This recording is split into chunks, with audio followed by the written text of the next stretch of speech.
I wanna love you and treat you right. I wanna love you every day and every night. Greetings, salutations, and good now. I'm local astrologer Kevis Major, doing it major. And in this video, we're gonna talk about how to manifest love during the Scorpio season. Now, I know that many of us are, experiencing difficulties and frustrations when it comes to a long-term committed relationship, and the Scorpio archetype speaks towards deep emotional connections and committed relationships. So it's something that we are all going to be kind of searching for in some way, shape, or form, for those of us who are single, and even those of us who are taken and in a relationship. We're going to be looking to transform and deeper our emotional connections in some way, shape, or form, in some aspect of our lives. So in this video, we're going to tap into how you could find love and romance and partnership, even intimacy and X, using astrology. You understand? But again, you're going to need to have a natal reading. You understand? Because we're going to have to look at your houses and the different planets and energies that aspect each other, to see where you have certain abilities and challenges, and where you have certain opportunities or obstacles.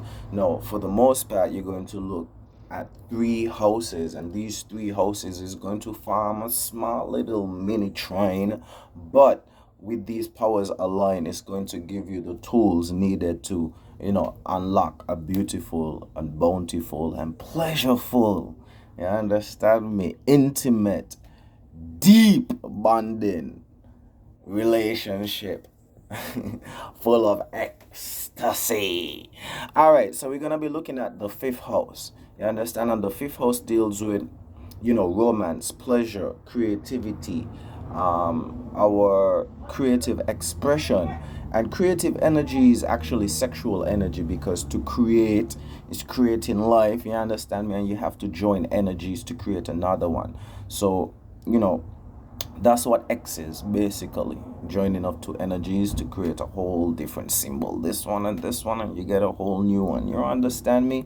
So looking into the fifth house, represents romantic connection, dating, and creative expression or sexual expression. During Scorpio season, intense emotions might influence how you engage with people, new partners, and express affection. So you need to look in your chart, look at the fifth house, you understand me, and see what's happening surrounding your fifth house. You also need to look at planets like Venus and Mars, because Venus deals with your fulfillment and how you like to get pleasured, and your desires and your cravings. And Mars intensifies and energizes and makes you more actionary, you know what I'm saying, makes you apply major energy, you understand. And it also deals with your libido libido in some way, shape, or form. So through these houses and these different planets, you could see where your passion and your pleasures are most ignited, are aroused.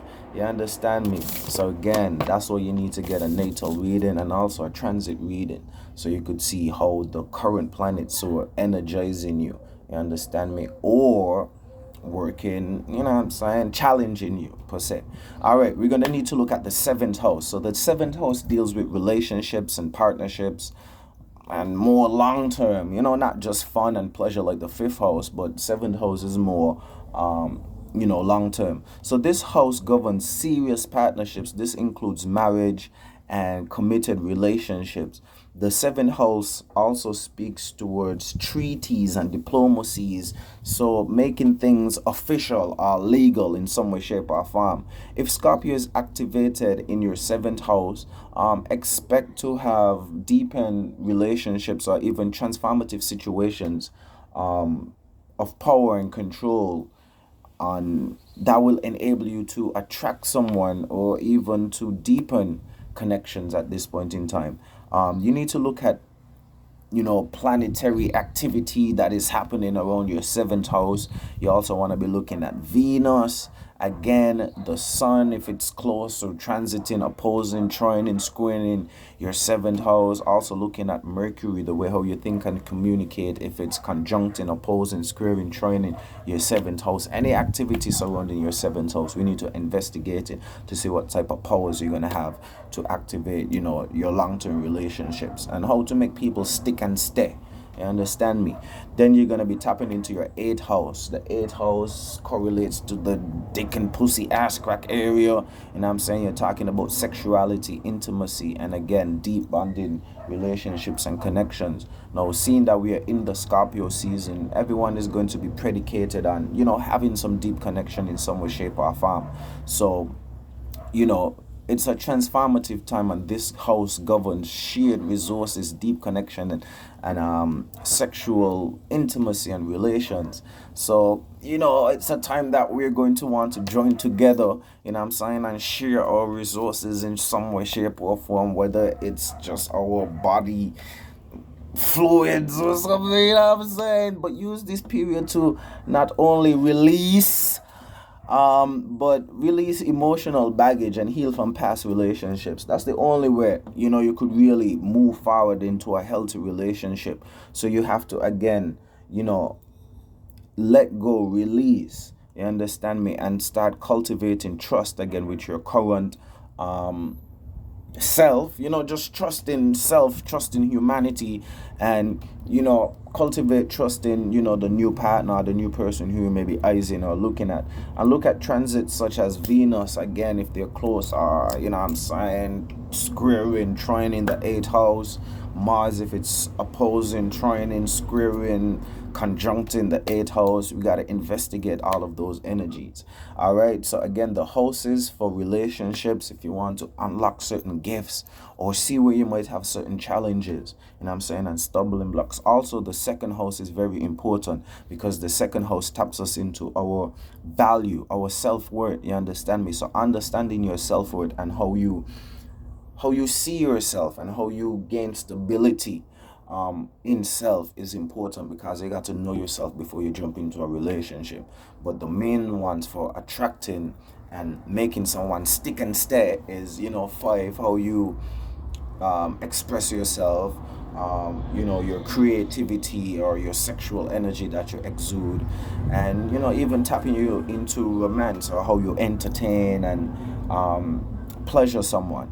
The seventh house is partnerships and being able to compromise and being able to balance the situation between you and the significant other, and having a long-term harmonious situation. And then the eighth house taps us into more intimacy and the joining of our energies, you understand me, to create another one. AKA X, but more like this. But you understand where I'm coming from. Just joining, you bring something and I bring something, and together we could create something even more beautiful, like a baby or something.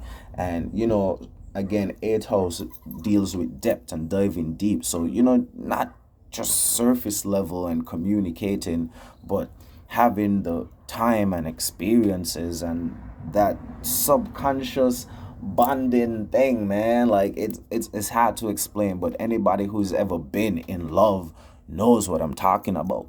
You understand me? It's a feeling that words can't explain. All right, so let's look at some key transits and planetary energies to look out for. Well, more like planetary energies, because again, you need a natal reading and a transit reading to see how these are going to, aspect and align with your thing, your horoscope. So we need to look at Venus, we need to look at Mars, we need to look at the moon. Right now we have the moon in Libra, and we're going to be having a new moon in Scorpio. So this is a great time to set new transformative intentions. And if you're trying to manifest a relationship, this is the time to actually sit down and write, put pen to paper and design your Barbie doll, or design your Ken doll, and write down the things that you want to attract in your life in terms of, the person's attributes. And knowing astrology would help you, because you could be like, let's say I'm I'm a Scorpio. Well, I know that I need to get like with a Virgo or something, you know what I'm saying? Somebody who could contain me, somebody who's more practical. I'm emotional, but the person could be more practical and mutable because I'm already stubborn, so they could help me to, you know what I'm saying, break out of my stubbornness or something like that. Or if you are let's say you are Aries, you know what I'm saying, you might say, okay, maybe I need to get with uh Aquarius, you know what I'm saying? Somebody who could, you know what I'm saying, cool me down and shape my imaginations with their analytical skills. And, you know what I'm saying, maybe what was I gonna say? There was something really important, but you understand how the elemental balance is. Or the Aquarius now could help the Aries to be more fixated and consistent and determined, because we know that Aries are very headstrong and stubborn, and you know what I'm saying, you can't hold them down, you can't contain the ear. So they could actually help the Aries to blaze their fire a bit more hotter and be more consistent, rather just initiating and creating, you know what I'm saying, and sparking things but not seeing it through to the end. So, you know, the moon phase, the lunation phase, is very, very important when it comes to manifesting in general. So again, if you're trying to manifest a relationship, natal chart is very important, transit charts are very important, learning astrology is very important, because like I just explained, you see how I could just put like the different modalities and elements together to make a good chemistry or good synastry, you understand? So knowing that will really give you major insight as to picking your partner. Right? So major farewell until we meet again. I'm local astrologer Kevis Major. If you are interested in getting a natal reading, a personal reading, a consultation, just chatting about astrology on a one-to-one basis, send me a DM or email me at kevisbmajor@gmail.com, and let's continue to do it major.